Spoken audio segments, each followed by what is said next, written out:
नमस्कार मित्रांनो, आपल्या यूट्यूब चॅनलमध्ये तुमच्या सगळ्यांचे सहर्ष स्वागत आहे. आज आपण पाहणार आहोत इयत्ता 11वी धडा पहिला मामू या धड्याचा स्वाध्याय. प्रश्न पहिला अ.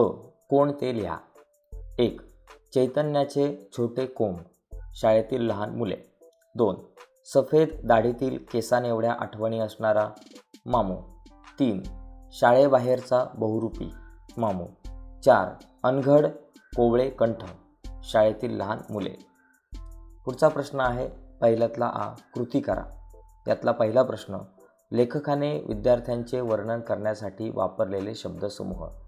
पहिला चैतन्याचे छोटे कोंब, दुसरा अनघड व कोवळे कंठ, तिसरा रांगा धरून उभे राहिलेले आणि चौथा भावपूर्ण सुरात प्रार्थनेतून अज्ञात शक्तीला अडवणारे. असे 4 शब्द वापरलेले आहेत. दुसरा यातला प्रश्न आहे मामूची शालाबाह्य रूपे. यातलं पहिलं मौलवी, दुसरं व्यापारी आणि तिसरं उस्ताद. पुढचा प्रश्न आहे ई.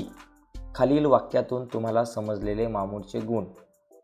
पहिला, मामू सावधानचा पवित्रा घेऊन खडा होतो. हा देशभक्तीचा गुण आहे. 2. आईच्या आठवणी सांगताना मामूच्या डोळ्यात पाणी येते. हा भावनिकता गुण आहे. 3. मामू त्याला आईच्या मायेने धीर देत म्हणतो, घाबरू नकोस, ताठ बस, काय झालं नाही तुला. यातून वात्सल्य हा गुण दिसतो. 4.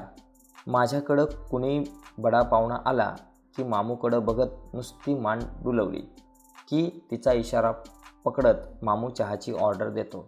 हा हुशारीचा गुण आहे. 5. मामू एखाद्या कार्यक्रमात मुलांच्या समोर 10-20 मिनिटे एखाद्या विषयावर बोलू शकतो. हा अभ्यासू वृत्तीचा गुण आहे. प्रश्न पहिल्यातलाच ई. खालील शब्दसमूहांचा अर्थ लिहा. थोराड घंटा. थोराड म्हणजे जुनी पुराणी किंवा मजबूत आणि घंटा. थोराड घंटा म्हणजे जुनी पुराणी व मजबूत घंटा. 2. अभिमानाची झालर. इथं मामूच्या चेहऱ्यावरील अभिमानाच्या भावाला झालरीची उपमा दिलेली आहे.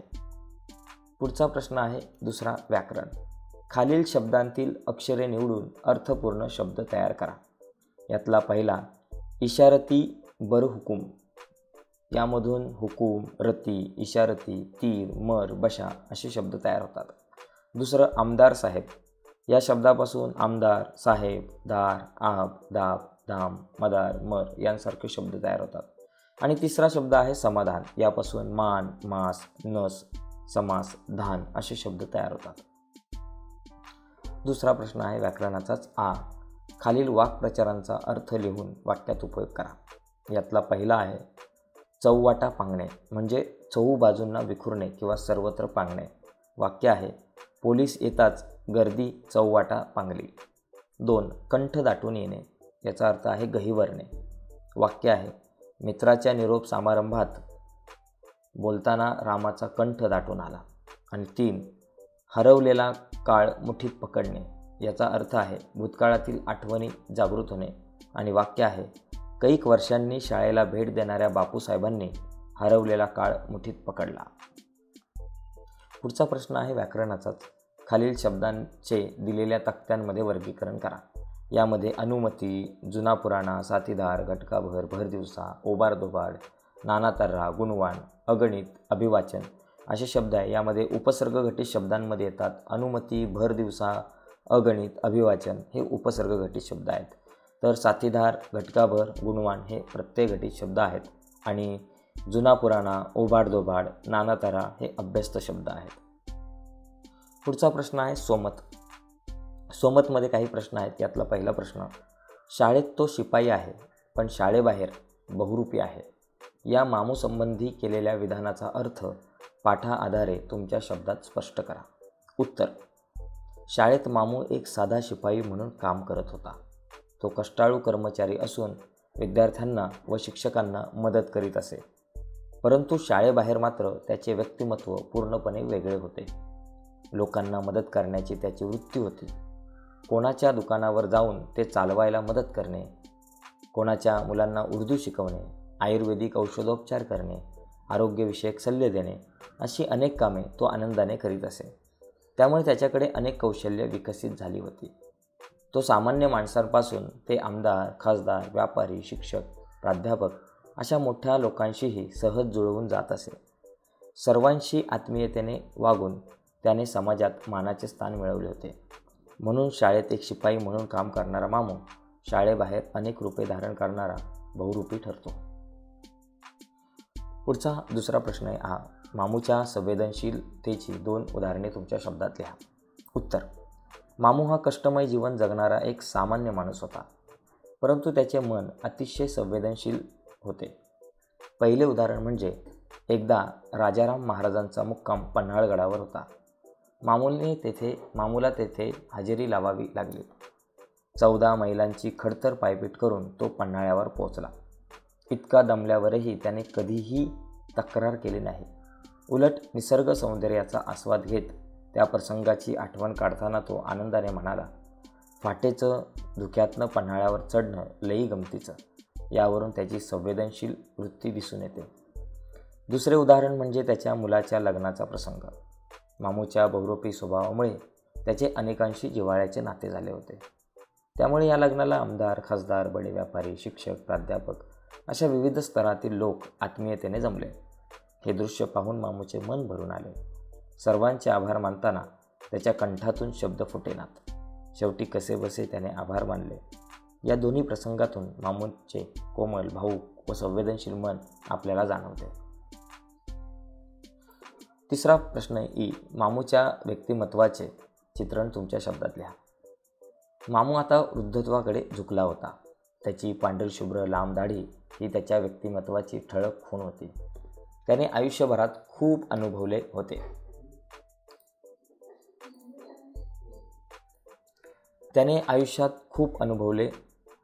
खूप भोगले.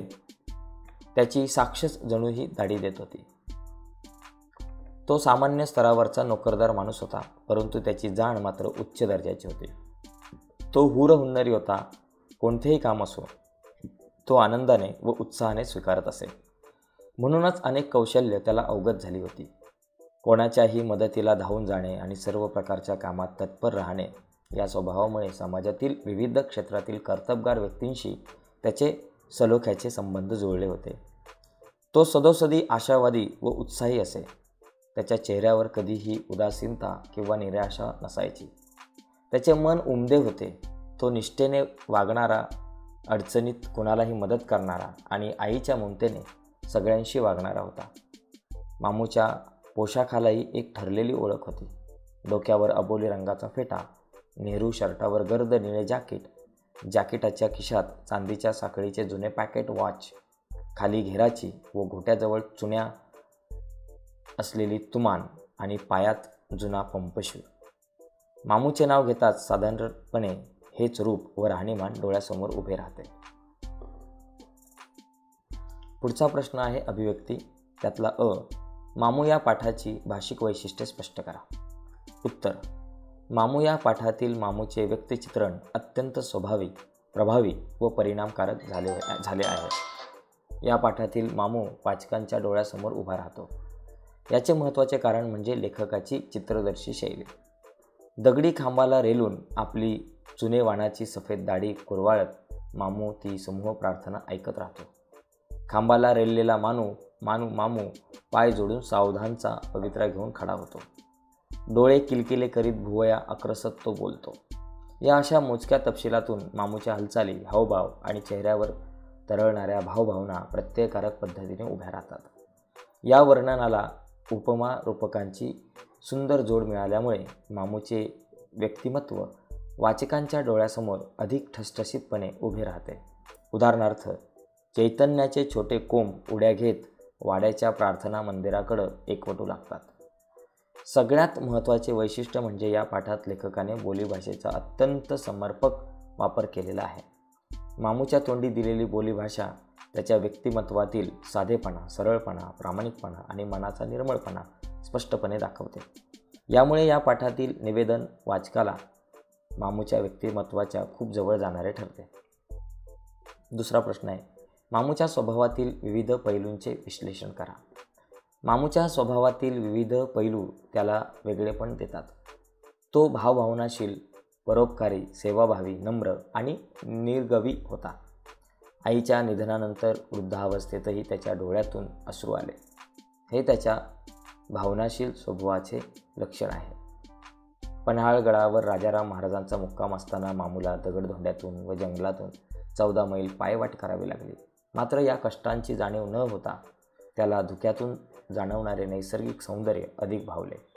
यावरून तो निसर्गप्रेमी आणि संवेदनशील असल्याचे दिसून येते. मामू अत्यंत परोपकारी व सेवाभावी होता. कोणत्याही वेळी कोणालाही कोणतीही मदत करायला तो तत्पर असे.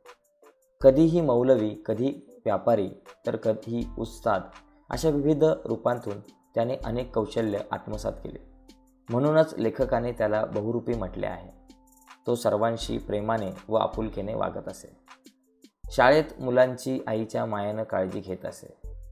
कोणत्याही पाहुण्याचे काम तत्परतेने करून देई. कार्यक्रम, भाषणे, चर्चा तो लक्षपूर्वक ऐकून घेत असे व ऐकलेले मनात साठवत असे. त्यामुळे त्याच्याकडे अनेक विषयांचे ज्ञान जमा झाले होते. त्याच्या या सेवाभावी वृत्तीमुळे, निगर्वी स्वभावामुळे समाजातल्या सर्व स्तरांतील लोकांशी त्याचे आपुलकीचे नाते जुळले. एकंदरीत माणसाने किती चांगले गुण असावे याचे आदर्श उदाहरण म्हणजे मामू होय. आणि शेवटचा प्रश्न, माणसापेक्षा माणुसकी फार मोठी आहे. या विधानातील असे सौंदर्य तुमच्या शब्दात लिहा. उत्तर: माणूस हा सामाजिक प्राणी असल्याने तो नेहमी गट करून राहतो. परंतु हे गट बहुधा जात, धर्म यावर आधारित असतात. त्यामुळे समाजामध्ये भेद निर्माण होतात. या पाठातील मामूच्या सहवासाने लेखकाला समाजातील ही चूक ठळकपणे जाणवते. मामू धर्माने मुसलमान असला तरी त्याचे संपूर्ण वागणे धर्मनिरपेक्ष आहे. तो बहुताच्या समाजामध्ये पूर्णपणे मिसळून गेला आहे. मामू जाती धर्माच्या पलीकडे जाऊन सर्वांकडे माणूस म्हणूनच पाहतो. त्याचा साधेपणा, सरळपणा, निष्कष्टपणा, सेवाभावी वृत्ती या सर्व गुणांनी तो लोकांच्या मनात घर करून बसतो. शाळेतील शिपाई म्हणून काम करताना कधी त्याच्या मनात धर्माची भावना आली नाही. उलट सच्च्या भारतीयाप्रमाणे त्याची देशभक्तीही प्रामाणिक आहे. जाती धर्माच्या बंधनापलीकडे जाऊन त्याने अनेक माणसांशी आपुलकीचे नाते निर्माण केले. हे त्याच्या मुलाच्या लग्नाच्या वेळी ठळकपणे सिद्ध होते. एकंदरीत मामूच्या व्यक्तिमत्वावरून धर्मनिरपेक्ष माणुसकी श्रेष्ठ आहे ही जाणीव मनाला ठसते. माणसापेक्षा माणुसकी मोठी आहे याचे आदर्श उदाहरण म्हणजे मामू होय.